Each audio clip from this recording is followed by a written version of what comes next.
Hey guys, ఎంతో టేస్టీగా ఉండే కొరమైన చేపల ఎగురైతే ఈరోజు చేయబోతున్నాను. వీడియో చూసేయండి.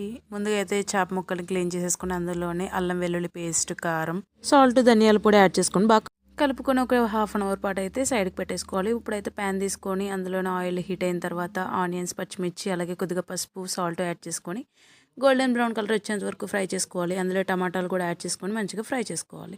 ఇప్పుడు మనం మ్యాగ్నేట్ చేసి పెట్టుకున్న ఫిష్ ముక్కలు ఉన్నాయి కదా, వాటిని కూడా ఇందులో యాడ్ చేసేసుకొని వన్ సైడ్ మంచిగా ఫ్రై అయిన తర్వాత నెక్స్ట్ సైడ్కి మనం టర్న్ చేసుకోవాలన్నమాట.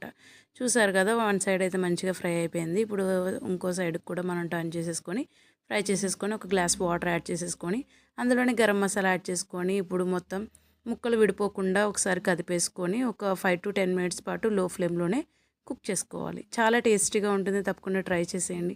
ఫైనల్గా అయితే కొత్తిమీర కూడా యాడ్ చేసుకొని నేనైతే ఒక 15 మినిట్స్ పాటు అయితే లో ఫ్లేమ్లో కుక్ చేసుకున్నాను. ఫైనల్గా నా కర్రీ అయితే ప్రిపేర్ అయిపోయింది.